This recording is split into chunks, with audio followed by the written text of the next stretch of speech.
Buenas noches, soy el doctor Ramiro Cabrera, neumólogo pediatra.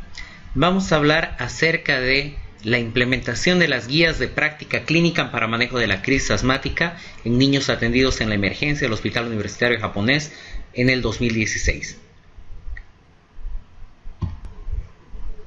A manera de introducción, pues podemos decir que no existen protocolos nacionales sobre el manejo de la crisis asmática en niños. Y en el servicio de emergencias del Hospital Universitario Japonés no se han estandarizado criterios diagnósticos ni terapéuticos. Entonces, tratemos de definir qué es la crisis asmática. Es un evento episódico de inicio súbito en el que existe disminución progresiva del flujo y volumen aéreo respiratorio, el cual es resultado de broncoespasmo, edema e hipersecreción de la mucosa bronquial. Estos eventos fisiopatogénicos de la crisis provocan que el aire inspirado quede atrapado, lo cual ocasiona incremento de la capacidad residual funcional y hacen que la respiración se vuelva cada vez más superficial. El aire atrapado va a distender ambos pulmones y determina la sensación de disnea, que es muy frecuente en los pacientes que tienen crisis asmática. La sobredistensión pulmonar que se mantiene de forma activa obliga a la utilización de músculos accesorios para la respiración. ¿Cuáles son las manifestaciones clínicas de una crisis asmática? El niño que llega con crisis asmática va a tener aumento progresivo de la dificultad respiratoria, tos, sibilancias o sensación de opresión torácica y disminución progresiva de la función pulmonar. ¿Cómo vamos a clasificar la crisis asmática? De manera general, podemos clasificar la crisis asmática en leve, moderada, grave y lo que es el asma casi fatal. La interpretación aislada y no sistematizada de los síntomas y signos clínicos que presenta el paciente durante la crisis lleva con frecuencia a esquemas y planes de manejo diferentes que no siempre son adecuados y pueden incrementar la morbilidad y el fracaso terapéutico en muchos casos. Varios métodos han sido utilizados para predecir el curso de la exacerbación asmática. La evaluación clínica junto a la experiencia se usan a menudo para ofrecer un punto de vista inicial a quienes acuden a los servicios de urgencia. Sin embargo, no siempre se determina con precisión el grado de obstrucción bronquial con el que llega el paciente, lo cual induce diferentes planes de manejo.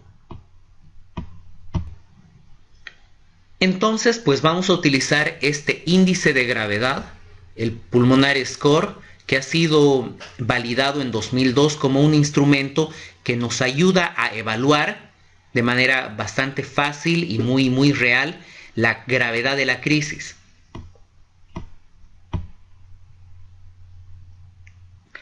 En la crisis asmática grave, el aspecto del paciente es la mejor guía para determinar dicha gravedad y la respuesta al tratamiento. Los niños que prefieren estar sentados o que se encuentran agitados, o sea, confusos, ansiosos, sudorosos o incapaces de decir una frase, o pacientes que están muy irritables, ¿no?, que tienen llanto agudo o quejido, son los que tienen una crisis asmática grave. Son estos niños los que pueden llegar a una insuficiencia respiratoria. Del mismo modo, la presencia de taquipnea importante, retracción supraclavicular, respiración lenta o dificultosa o la presencia de escasa entrada de aire en la auscultación. Un elemento importante predictor de gravedad es la presencia de pulso paradójico que sea mayor de 20 milímetros. ¿Cuáles son los factores desencadenantes? Investigaciones clínicas han documentado que la exposición a alérgenos producen una respuesta inflamatoria dentro de la vía aérea y es la inflamación crónica, la que va a generar obstrucción de la vía aérea y condicionar hiperreactividad bronquial, tanto en respuesta asmática de fase temprana como tardía. Los estímulos alérgicos pueden ser muy variados. Estamos hablando de ácaro del polvo, pelo, caspa de animales, pólenes, etc. Un elemento importante para tomar en cuenta es el humo del tabaco. Es uno de los contaminantes intramuros más peligrosos en nuestro medio, el cual se ha relacionado con el inicio de la cronicidad del asma en la edad pediátrica. ¿Por qué? Porque va a favorecer recurrencia de crisis y deterioro de la función pulmonar.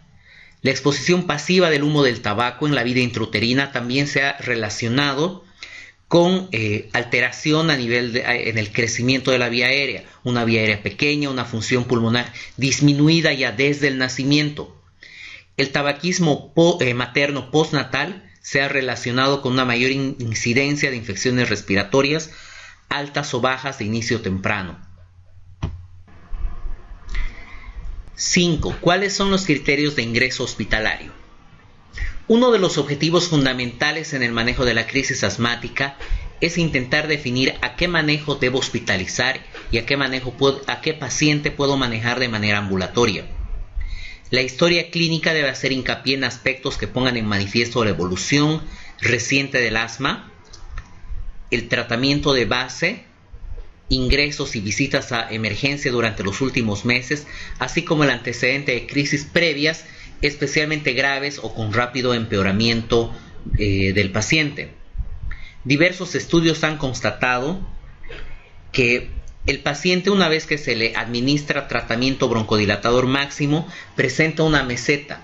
Quiere decir, el paciente que no ha mejorado en un plazo de alrededor de 3 horas es el paciente al que vas a tener que hospitalizar. Concretamente, ¿a qué paciente vamos a hospitalizar? Cualquier niño con crisis asmática moderada o grave o paciente que tenga una saturación de oxígeno menor a 92 es criterio de hospitalización.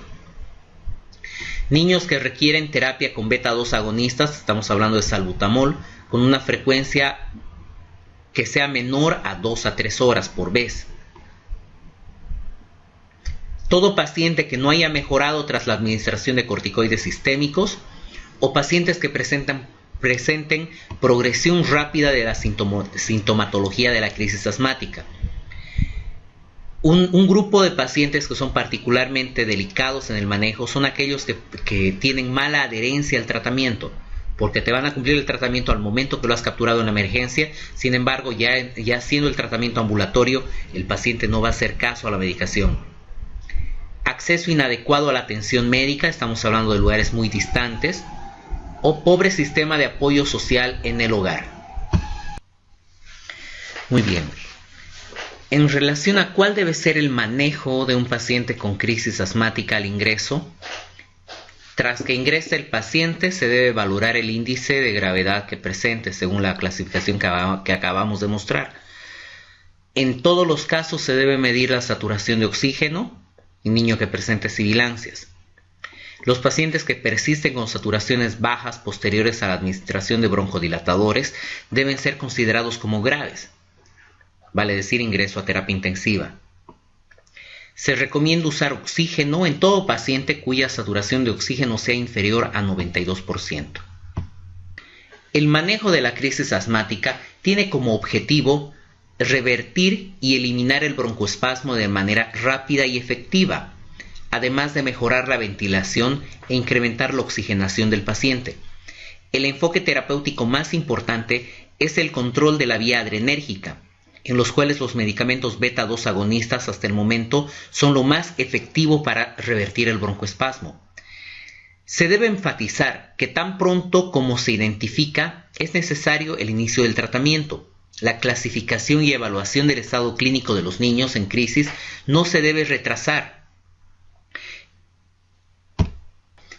El salbutamol inhalado se considera en la mayoría de los lineamientos internacionales como la base terapéutica en el control sistemático de la crisis.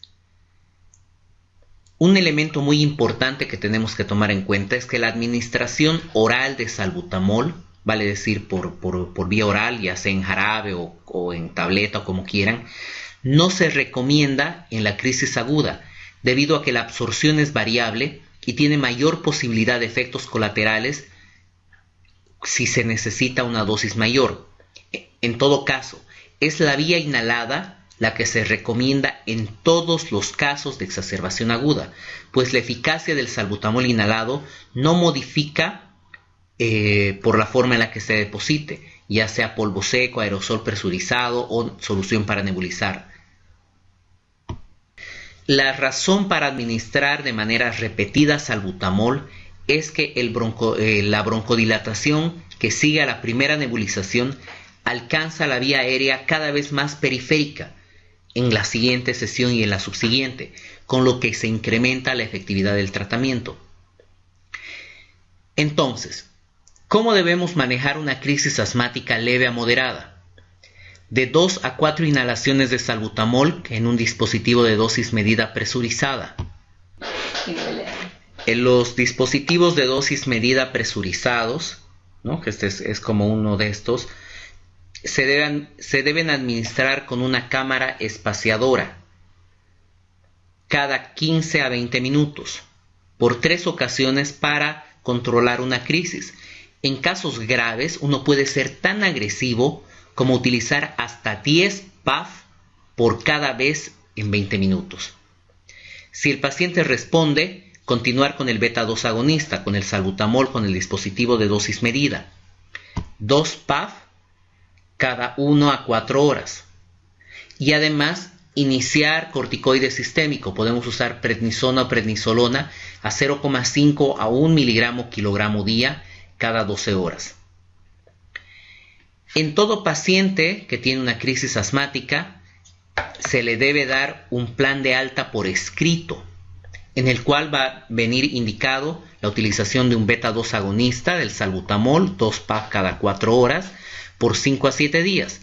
Además, el corticoide sistémico, la prednisona, prednisolona, como hemos indicado, y además se debe indicar el inicio de un corticoide inhalado como tratamiento controlador a largo plazo. ¿Y qué es lo que vamos a hacer en caso de presenciar una crisis grave?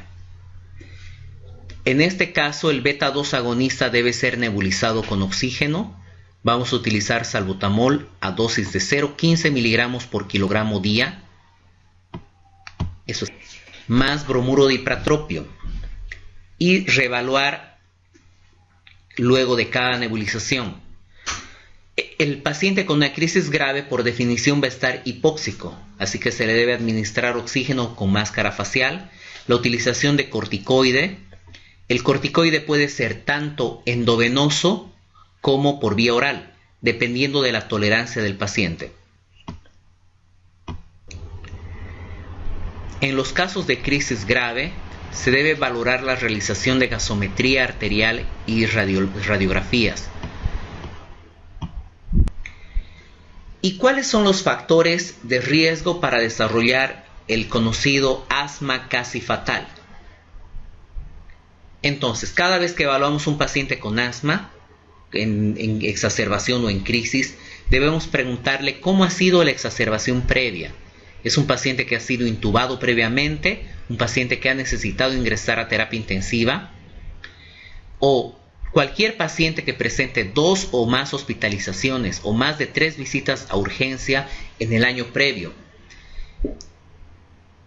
El paciente que ha necesitado el uso de corticoides sistémicos recientemente, o pacientes que tienen problemas psicosociales. La mayoría de los ataques de asma son lo suficientemente graves como para requerir hospitalización, y se van a ir desarrollando en forma paulatina y lenta, en un periodo de 6 horas o más. En un estudio, más del 80% desarrolló la crisis asmática durante más de 48 horas. Un neumólogo debe dar seguimiento a los pacientes hospitalizados con crisis grave durante al menos un año después de lo que el paciente ha sido egresado de la terapia intensiva. ¿Y cuáles son los factores de riesgo para el ingreso a terapia intensiva? El antecedente de ya haber utilizado terapia intensiva o ventilación mecánica, o el antecedente de pacientes que presentan deterioro rápidamente progresivo. Un paciente con convulsiones o síncope durante la exacerbación. Un elemento importante, un predictor de necesidad de ingreso a terapia intensiva, es el necesitar más de 2 inhaladores de dosis medida, beta-2, vale decir, utilizar más de 2 caníster de salbutamol en un mes es un indicador de mal pronóstico. Terapias de control insuficiente. depresión asociada a otro trastorno psiquiátrico. ¿Cuál es el manejo de la crisis que amenaza la vida de la crisis asmática casi fatal? Pues tenemos que administrar beta-2 nebulizado junto con oxígeno a una dosis de 0.15 miligramos kilogramo por dosis, más bromuro de ipratropio, utilización de oxígeno con máscara facial y corticoide. Si no hay respuesta, debe ser valorado en terapia intensiva y se puede utilizar nebulización continua de salbutamol de 5 a 10 kilogramos, 10 miligramos por hora, de 10 a 20 kilos, 15 miligramos por hora, de 20 kilos, 20 miligramos por hora. Si nos ponemos a evaluar la cantidad en gotas de salbutamol por hora, en un paciente de 5 a 10 kilogramos vamos a utilizar 40 gotas de salbutamol en una hora. En un paciente que pesa 20 kilogramos vamos a utilizar 80 gotas de salbutamol en una hora. O sea, es una utilización muy agresiva del broncodilatador, que es como tiene que ser. Considerar la utilización de sulfato de magnesio como broncodilatador a una dosis de 25 a 75 miligramos por kilogramo, pásese en un tiempo de 20 a 30 minutos.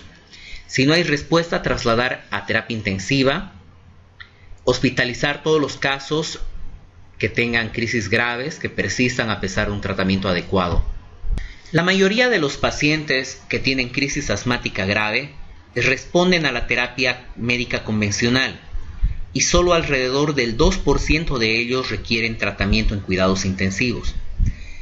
Dentro de este grupo de pacientes, el porcentaje de niños que necesita ventilación y amerita intubación orotraqueal oscila en un rango entre 8 a 33%. Sin embargo, independientemente del hecho de que el paciente haya o no haya sido intubado, la utilización agresiva del broncodilatador nebulizado conectado al mismo sistema de ventilación mecánica puede ser utilizado. ¿Cuándo se debe utilizar ventilación a presión positiva no invasiva? O sea, ventilación mecánica a presión positiva. Cuando el paciente, vamos a utilizar ventilación no invasiva como una medida preintubación. Si el paciente permanece hipoxémico a pesar de utilizar oxígeno a alto flujo o permanece con hipercapnia, vamos a utilizar ventilación no invasiva en pacientes para facilitar el trabajo de la respiración, en tanto permitimos los efectos terapéuticos máximos de los corticoides y los broncodilatadores. En todo niño que esté progresando hacia insuficiencia respiratoria, debemos utilizar ventilación mecánica no invasiva como una medida preintubación, o sea, como tratar de evitar que el paciente entre en intubación. Un detalle importante es el siguiente: cuando nosotros tenemos un niño en terapia intensiva, si necesitamos intubarlo, 50% de las veces el paciente va a presentar complicaciones, llámese hipoxemia, llámese escape aéreo, enfisema subcutáneo, neumotórax, parada cardiorrespiratoria, acidosis respiratoria o acidosis metabólicas. Y alrededor del 10% de los casos va a fallecer. Entonces es por eso tan importante el poder utilizar estas maniobras preintubación. Sin embargo, la ventilación a presión positiva, la utilización de ventilación no invasiva, tiene limitaciones que son muy importantes tener en cuenta. Primero, pues requiere la cooperación del paciente. Si el paciente no quiere utilizar esto, pues va a ser muy difícil obligarlo. Disminuye la posibilidad de administrar medicamentos a través de la vía respiratoria, sin embargo, pueden acoplarse sistemas en T para poder administrar la medicación inhalada. No proporciona control definitivo de la vía aérea, lo cual sí presenta con el tubo orotraqueal. Al dar presión positiva puede causar distensión gástrica con mayor riesgo de aspiración y sobre todo puede generar un malestar, un elevado sentido de falta de aire al inicio de la estrategia de ventilación no invasiva. ¿Cuáles van a ser las indicaciones de intubación endotraqueal? Tenemos indicaciones gasométricas, que es la presencia de retención de CO2, un CO2 mayor a 55, hipoxemia con PO2 menor a 60, fatiga respiratoria, incremento del trabajo respiratorio, todo paciente que tenga alteración de estado de conciencia, inestabilidad hemodinámica. Sin embargo, debe abordarse con precaución al paciente con estado asmático, debido a que la manipulación de la vía aérea puede causar incremento de la obstrucción del flujo de aire, debido a que la vía aérea presenta mayor reactividad. Los objetivos para el apoyo de la ventilación mecánica son disminuir el trabajo respiratorio en el paciente exhausto y permitir el reposo de los músculos accesorios, así como asegurar un adecuado intercambio de gases. ¿Y cuáles deben ser los parámetros ventilatorios iniciales recomendados? Se recomienda utilizar un modo controlado con una FiO2 inicial de 100%, utilizar un volumen corriente bajo de 6 a 10 ml por kilo, frecuencias respiratorias muy bajas, permitiendo tiempos expiratorios prolongados. Entonces tenemos que recordar cuál es la fisiopatología de esta enfermedad. El aire ingresa, sin embargo, por un efecto de válvula debido a la obstrucción de la vía aérea periférica, no puede salir. Tenemos que permitir un tiempo expiratorio suficientemente prolongado como para que el aire pueda salir. En relación a la presión positiva al final de la expiración, se recomienda no utilizar valores muy altos, ¿no? De 0 a 2 centímetros de agua. Entonces, hemos dicho cuál es el objetivo de la ventilación mecánica. Es permitir que el paciente esté en reposo, esté con un intercambio gaseoso razonablemente aceptable, en tanto permitimos que tanto los broncodilatadores y sobre todo el corticoide sistémico produzca disminución en la inflamación a nivel de la vía aérea periférica. Entonces, ¿cuándo debemos destetar al paciente que está sometido a ventilación mecánica?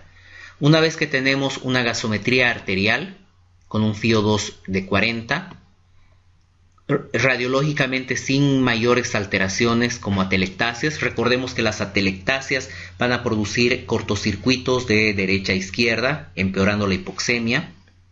Un paciente que esté alerta y con los reflejos de protectores íntegros y que no tenga debilidad muscular. A los pacientes se les debe permitir el tener respiración espontánea por un sistema de tubo en T por periodos breves. Es muy importante no prolongar mucho el periodo de destete del ventilador.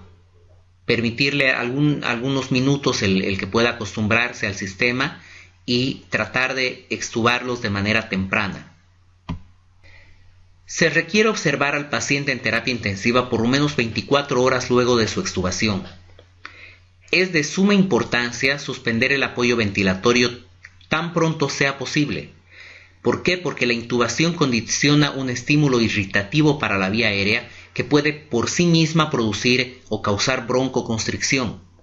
Además, la incidencia de estridor después de la extubación por edema subglótico es más frecuente después de la intubación con cánula orotraqueal. ¿Cuál es la morbimortalidad en pacientes asmáticos ventilados? Existe una serie de estudios que han hecho hincapié en este tipo de investigaciones. La mortalidad reportada para pacientes asmáticos ventilados varía desde 0 hasta 38%, con una media de 13%. La muerte de los pacientes asmáticos se atribuyen a encefalopatía hipóxica, previo o durante la intubación, parada cardiorrespiratoria, barotrauma, fuga aérea, extubaciones accidentales, procesos infecciosos o hemorragia gastrointestinal. Cuando el paciente se encuentra ventilado, una estrategia que se le puede permitir es la hipercapnia permisible, el empleo racional de esteroides endovenosos, broncodilatadores y un cuidado en terapia intensiva, en todo el equipo de terapia intensiva. Bueno, y una vez que el paciente ha sido dado de alta de la terapia intensiva, regresa a su sala de internación, ¿en qué momento a este paciente que ya ha mejorado debemos considerar el alta? ¿Y cuál sería el plan de alta? Primero, un paciente hemodinámicamente estable, sin signos ni síntomas de obstrucción bronquial aguda, que tenga una saturación de oxígeno mayor a 94% al aire ambiente. Y tenemos que dar un plan por escrito, una hoja informativa a los padres, capacitar y verificar las técnicas inhalatorias con los dispositivos de dosis medida, dar la receta administrando corticoides orales y solicitar control en 48 horas luego del egreso. Una vez que los síntomas y signos de obstrucción bronquial aguda hayan remitido, es necesario que el paciente y sus familiares cuenten con una guía por escrito que permita evaluar la severidad de los signos y síntomas y ajustar de esta manera el uso de medicamentos o una terapia de control, por lo menos en los siguientes 3 meses posteriores al egreso.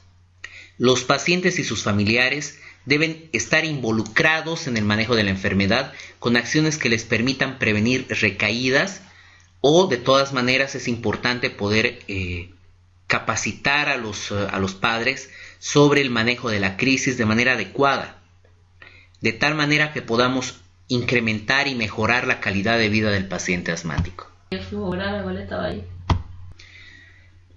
Bueno, hemos finalizado esta aproximación a esta guía de práctica clínica para el diagnóstico y tratamiento de la crisis asmática. Contamos con la mejor evidencia descrita hasta este momento. Se ha hecho una revisión de la literatura de la guía británica, de la guía americana, con el objetivo de poder brindar la mejor estrategia a disminuir la morbilidad y la mortalidad de los pacientes. Se van a distribuir estos folletos donde se encuentran la mayor parte del contenido de este video. Además de un flujograma en el cual se explica paso a paso el qué se debe hacer en caso de presentar una crisis leve, moderada o grave, como un algoritmo, una ruta crítica, con el objetivo de reducir estancia hospitalaria, eliminar costes innecesarios y sobre todo el hecho de poder unificar y estandarizar los criterios de diagnóstico y tratamiento de los pacientes. Bueno, muchas gracias y buenas noches.